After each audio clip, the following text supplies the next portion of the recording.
Baik, Assalamualaikum warahmatullahi wabarakatuh. Selamat malam. Di sini kami dari kelompok satu akan mempresentasikan mengenai teori ekonomi produksi di mata kuliah Ekonomi Mikro yang diampu oleh Ibu Mahdalena selaku dosen. Di mana kelompok satu ini beranggotakan yang pertama Erni Iriani, yang kedua Helwena, yang ketiga Wulandari, yang keempat Nurhayena, yang kelima Mahfuzah, yang keenam Dewi Haryati, yang ketujuh Hadri, yang kedelapan Nur Hafizah, yang kesembilan Waris Tri Prastio, dan yang kesepuluh saya sendiri Iqlal Nisrina Salsabila. Dimohon setelah ini teman-teman yang bertugas untuk mempresentasikan dapat membaca slide-nya masing-masing. Dipersilahkan. Baik, terima kasih kepada moderator. Yang pertama, saya akan menyampaikan definisi produksi. Produksi suatu kegiatan memproses input faktor produksi menjadi suatu output. Produksi merupakan konsep arus atau flow konsep bahwa kegiatan produksi diukur dari jumlah barang-barang atau jasa yang dihasilkan dalam suatu periode waktu tertentu, sedangkan kualitas barang atau jasa yang dihasilkan tidak berubah. Baik, saya kembalikan kepada moderator. Baik, terima kasih. Untuk selanjutnya dipersilahkan.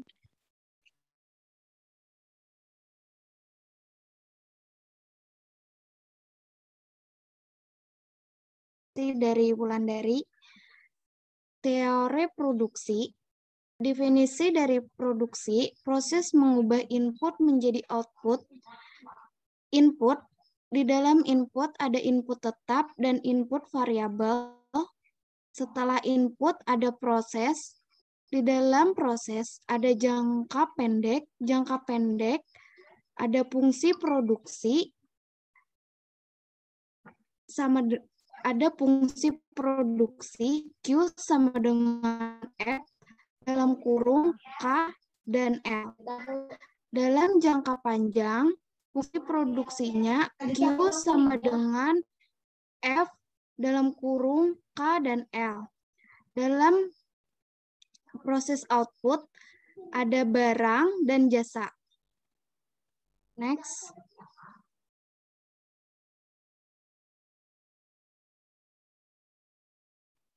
Produsen dalam melakukan kegiatan produksi mempunyai landasan teknis yang di dalam teori ekonomi disebut fungsi produksi. Fungsi produksi merupakan suatu persamaan yang menunjukkan hubungan ketergantungan atau fungsional antara tingkat input yang digunakan dalam proses produksi dengan tingkat output yang dihasilkan. Selanjutnya saya kembalikan kepada moderator. Baik, terima kasih. Untuk slide selanjutnya, partisipan dipersilakan untuk menyampaikan. Terima kasih, moderator. Proses produksi secara sistematis dapat dinyatakan sebagai berikut. Q sama dengan F dalam kurung K, L, K dikali L dikali R dikali T.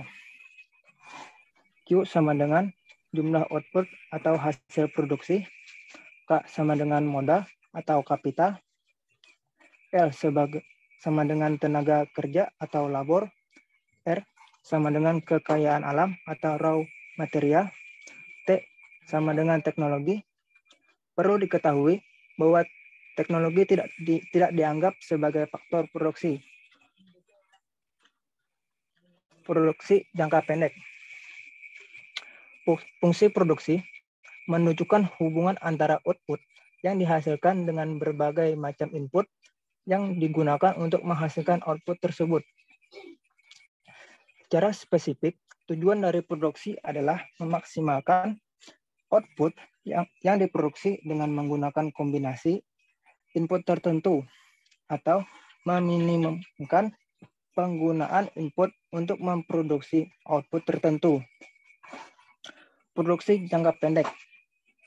Produksi yang menggunakan dua jenis input, yaitu input tetap, misalnya K, dan input variabel, misalnya L. Secara umum, fungsi produksi dinyatakan sebagai persamaan sebagai berikut. Q sama dengan F dalam kurung K kali L. di mana Q sama dengan output, L sama dengan labor, dan K sebagai kapital modal.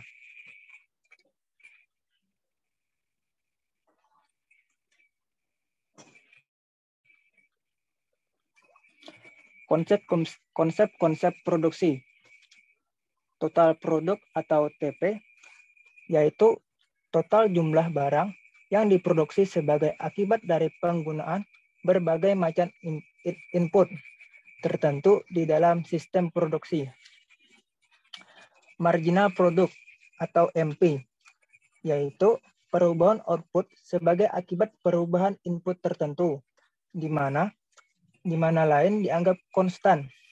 Jika TP sama dengan F dalam kurung L kali K, maka MP sama dengan delta TP atau delta L, maka MPK sama dengan delta TP atau delta K. MPL yaitu perubahan output akibat perubahan input L. MPK yaitu perubahan output akibat perubahan K. Average product atau AV yaitu rata-rata output yang dihasilkan per unit input tertentu. Jika TP sama dengan F di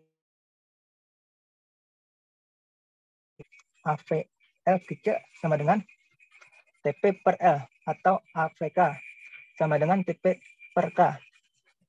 AVE yaitu rata-rata output yang dihasilkan per unit labor. AVK TP per K yaitu rata-rata yang dihasilkan per unit kapital. Demikian saya kembalikan kepada moderator.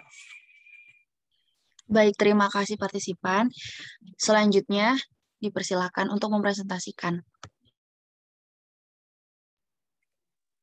The law of diminishing return. Hukum yang menyatakan berkurangnya tambahan output dari penambahan satu unit input variabel pada saat output telah mencapai maksimum. Kemudian asumsi yang berlaku. 1. Hanya ada satu unit input variabel, input yang lain tetap. 2. Teknologi yang digunakan dalam proses produksi tidak berubah. 3. Sifat koefisien produksi adalah berubah-ubah. Saya kembalikan ke moderator. Baik, terima kasih. Selanjutnya, presentasi dari saya sendiri, yaitu kurva produksi jangka pendek. Definisinya yaitu kurva produksi menunjukkan hubungan antara input dan output. Hubungan antara TP, MP, dan MP, yaitu yang pertama MP, yaitu marginal product, adalah satu slope dari total produk, yang artinya jika total produk atau TP akan meningkat, maka MP lebih besar daripada 0. Akan maksimum juga pada saat MP sama dengan 0 dan akan turun pada saat MP kurang dari 0. Yang kedua yaitu average product, yaitu akan meningkat pada saat MP lebih dari AP dan akan turun pada saat MP kurang dari AP. Dan pada saat MPL sama dengan AP, maka APL akan maksimum. Berikut gambar pertama yaitu kurva total produk dan marginal produk. Di sini akan saya menjelaskan sedikit mengenai kurva tersebut, di mana kurva ini juga termasuk hakikat dari the law of diminishing return, menyatakan bahwa hubungan antara tingkat produksi dan jumlah input tenaga yang digunakan dapat dibedakan menjadi 3 tahap. Nah, mulai di kurva pertama ini yaitu produksi total atau total produk akan mengalami pertambahan yang semakin cepat, ditandakan kurvanya semakin menaik. Tahap ini dimulai dari titik origin, semakin ke satu titik pada kurva total produk di mana AP atau produksi rata-rata maksimum, dan pada titik ini AP sama dengan MP atau marginal product. Tahap yang kedua yaitu produksi total, di mana pertambahannya semakin lama semakin kecil. Tahap kedua ini dimulai dari titik AP maksimum sampai titik di mana MP sama dengan 0 atau TP maksimum. Tahap yang ketiga yaitu produksi total, yaitu total produk semakin lama semakin menurun. Bisa dilihat TP mulai menurun, di mana nantinya daerah ini MP sudah bernilai negatif. Dan yang paling tinggi ini disebut titik belok atau inflection point, yaitu titik di mana slope atau lereng kurva total TP mulai ada perubahan, di mana yang awalnya naik akan menjadi turun. Terus ada juga hubungannya mengenai faktor produksi tetap, yaitu fixed input, di mana input faktor produksi yang jumlahnya tidak dapat diubah dengan segera mengikuti perubahan output. Dan ada juga mengenai faktor produksi variabel, yaitu input yang dapat mengikuti perubahan jumlah output yang dihasilkan. Baik, slide selanjutnya akan dibacakan oleh teman saya, dipersilahkan. B. Produksi jangka panjang. Fungsi produksi jangka panjang, yaitu fungsi produksi di mana inputnya ada yang seluruhnya bersifat variabel. Rumusnya, fungsi produksi Q sama dengan F atau dalam kurung K L. Alat analisis, isoquart, kombinasi dua input yang menghasilkan output sama. Dan kedua, isochos, kemampuan produsen membeli input dengan dana dan harga input tertentu.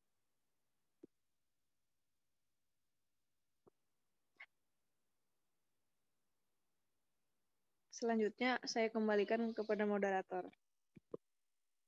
Baik, terima kasih. Di slide ini akan dilanjutkan oleh teman saya yang akan melakukan presentasi. Dipersilahkan. Terima kasih kepada moderator. Selanjutnya saya akan melanjutkan penjelasan dari teman saya tadi, yaitu tentang isoquant. Isoquant adalah suatu kurva yang menunjukkan berbagai kombinasi input faktor tenaga kerja atau L dan modal K, dan dapat menghasilkan sejumlah output yang sama tertentu. Sebelah kurva itu ada Q sama dengan 60. Titik-titik A, B, C disebut yang terletak pada isoquant. Q1 sama dengan 60 menunjukkan berbagai kombinasi atau gabungan faktor produksi tenaga kerja atau L dan modal atau K yang dapat menghasilkan output sama dengan 60 unit. Kurva isoquant itu menunjukkan suatu tingkat output tertentu. Makin tinggi kurva isoquant menunjukkan tingkat output yang makin besar pula. Sedangkan berbagai kumpulan atau himpunan kurva isoquant yang mungkin dapat dicapai oleh produsen disebut peta kurva isoquant atau isoquant curve map. Adapun karakteristik kurva isoquant yang pertama yaitu cembung ke arah titik origin. Yang kedua yaitu di daerah yang relevan mempunyai slope atau belerang negatif. Dan yang ketiga yaitu antara kurva isoquant yang satu dengan yang lain tidak pernah berpotongan. Next.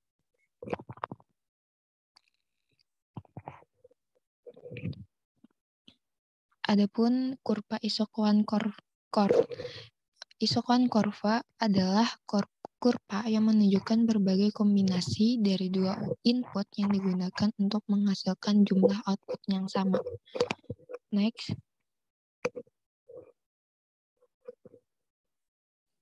Adapun sifat-sifat isoquant kurva.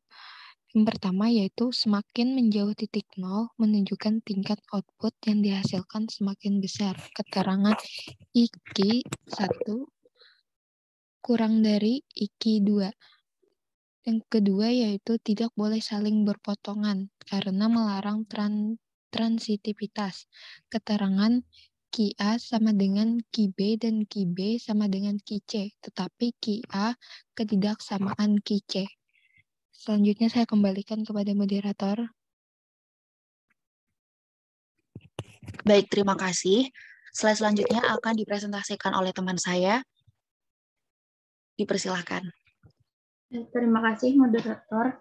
Saya akan melanjutkan menjelaskan tentang isoquant curve. Definisi garis atau kurva yang menunjukkan berbagai kombinasi dua input yang digunakan oleh produsen yang membutuhkan biaya yang sama. Fungsi isoquant C sama dengan PI kali L tambah A kali K. K sama dengan C bagi PK kurang PI per PK kali L, di mana C per PK adalah intercept atau titik potong pada sumbu vertikal. PI atau PK adalah nilai koefisien yang menunjukkan slope atau kemiringan dari kurva isokos. Next. Isokos curve. Slope IC adalah minus PI per PK. Kurva ini bersifat slope negatif, sehingga apabila ketika akan meningkatkan output, maka harus meninggalkan input variabelnya. Sebaliknya, jika input variabelnya yang ditambah, maka output yang dihasilkan akan berkurang. Next. Keseimbangan produsen. Tujuan memaksimumkan produksi. Syarat produksi maksimum yaitu pertama persinggungan IC dan IQ. Slope IC sama dengan slope IQ minus PI per PK sama dengan MRTS IK sama dengan negatif delta K per delta L. Least Cost Combination atau LCC, kombinasi penggunaan input untuk menghasilkan output tertentu dengan biaya minimal. Itu saja, saya akan berikan ke moderator. Baik, terima kasih teman-teman yang sudah hadir pada malam hari ini. Dan mungkin tadi ada beberapa teman-teman kita yang sedang berhalangan hadir karena ada beberapa acara dan beberapa kegiatan yang mungkin tidak bisa ditinggalkan. Jadi, tadi sudah banyak yang menggantikan. Terima kasih untuk teman-teman semua yang sudah berpartisipasi pada malam hari ini. Dan saya, Iqlani Sinat, sebagai moderator pada malam hari ini, memohon maaf apabila ada kesalahan dalam penyampaian dan beberapa kesalahan teknis lainnya. Terima kasih. Wassalamualaikum warahmatullahi wabarakatuh. Waalaikumsalam warahmatullahi wabarakatuh.